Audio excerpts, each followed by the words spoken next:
The city of San Francisco shimmered under the warm glow of a late morning sun. Glass towers mirrored the sky, and luxury cars glided silently across the streets below.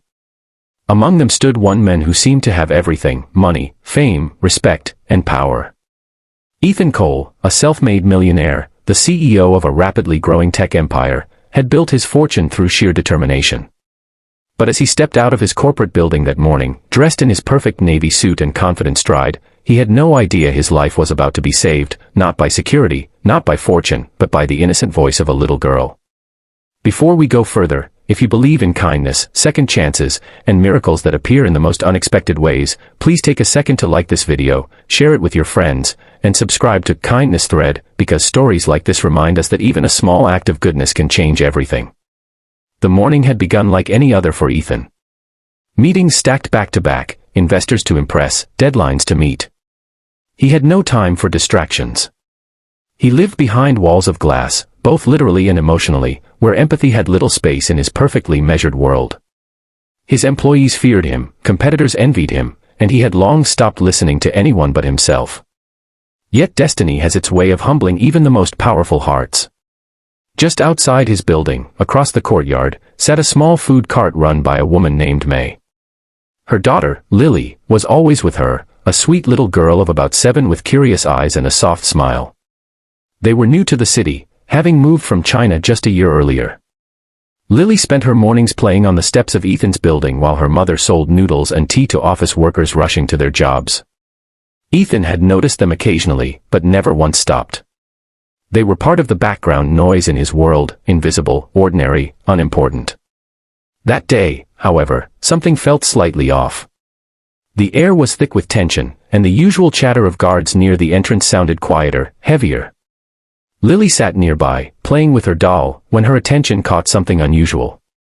3 of Ethan's security guards, men she often saw standing tall and silent, were huddled near the luxury black sedan waiting by the curb. They were whispering to each other in Chinese. To most, it would have sounded like a normal conversation. But to Lily, who understood every word, it was terrifying. She heard one of them mutter, "Make sure he gets in. The timer will go off once the door closes." Her small hands froze. Another voice said, "It looks like an accident. Nobody will suspect us." Lily's heart began to race. She didn't fully understand the meaning of all their words, but she knew one thing: something bad was about to happen. And the man they were talking about was the one she had seen walk past every morning, the tall man in the blue suit. Her instincts screamed at her to run to her mother, but May was busy serving a customer. Without thinking twice, Lily stood up and ran toward the millionaire just as he was walking out of the building. Ethan barely noticed the tiny figure sprinting across the courtyard until she stopped right in front of him, breathing hard, eyes wide with fear. For a brief moment, Ethan was annoyed. "Careful, little one," he almost said, but the words caught in his throat when he saw her trembling. Lily looked up at him, her voice shaking as she said, "Don't get in your car." The simplicity of her words, the raw terror in her tone, made him pause. He frowned, confused. Behind her, the guards exchanged quick glances. "What did you say?" he asked, but Lily's voice rose, urgent now. "They said your car will explode." The words hit him like a wave of cold water. For a moment, the world around him went silent. The sounds of the street faded, and all he could hear was his own heartbeat. He turned his gaze toward the men standing near the car. They were watching him, too closely. Something deep inside him, a buried instinct he hadn't felt in years, told him to listen to the child. He took a slow step back. "Everyone, stop," he shouted. The guards stiffened. One of them reached into his pocket, and Ethan's blood turned to ice. Before he could move, his head of security, a loyal man named Harris, ran forward, drawing his weapon. Within seconds, chaos erupted, shouts, confusion, the sound of boots on pavement. Harris pulled Ethan back just as one of the suspicious guards lunged forward. Then, in a thunderous roar that shattered glass and filled the air with smoke, the car exploded. The shockwave knocked everyone to the ground. People screamed. Fire alarms blared. The scene turned into chaos. Amid the smoke and panic, Ethan found himself covering the small girl with his own body, shielding her from the debris. When the flames settled, the truth became clear: the guards weren't guards at all. They were imposters, hired by a rival company to eliminate him. If not for that one little girl, Ethan Cole would have been gone in seconds. In the hours that followed, the police arrived, arrests were made, and news outlets swarmed the area. But Ethan barely noticed any of it. He sat on the curb, his expensive suit torn, his hands trembling, and beside him sat Lily, her small fingers clutching his sleeve as if afraid he might disappear. When he looked into her eyes, something inside him broke open. Years of pride, loneliness, and cold success melted away, replaced by a deep, overwhelming gratitude. Later that day, when the reporters had left and the smoke had cleared, Ethan went to May's cart. He stood awkwardly for a moment before speaking. He learned that they were struggling, barely making enough to pay rent, often skipping meals so Lily could eat. That night, Ethan made a decision that would change not only their lives but his own forever. He invited them into his company cafeteria the next morning, and to everyone's surprise, he didn't come with bodyguards or media, just with a heart full of sincerity.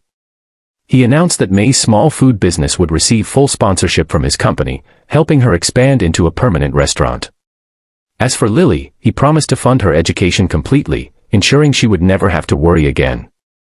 Word spread quickly about what had happened, about how a little girl's courage had saved a man who once believed he needed no one.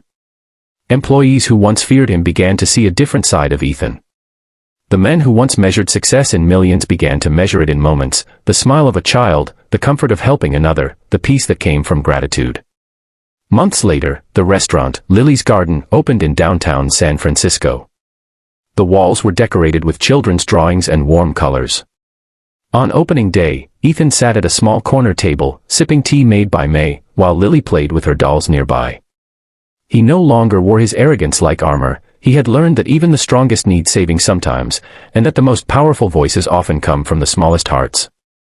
And every morning since, before starting his day, Ethan would stop by May's restaurant, kneel down, and say to Lily with a smile, "You saved me once, little hero. Never forget, the world needs more people like you."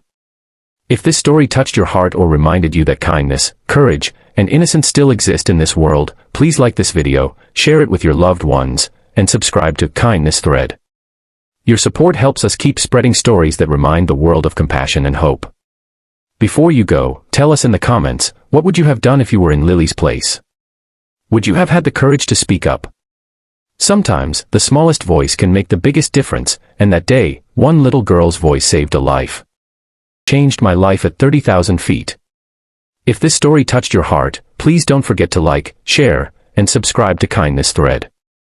Your support helps us share more real stories that remind the world that compassion still exists. And before you go, tell us in the comments, what's the kindest thing a stranger ever did for you? Because sometimes, it only takes one act of kindness to change a life forever.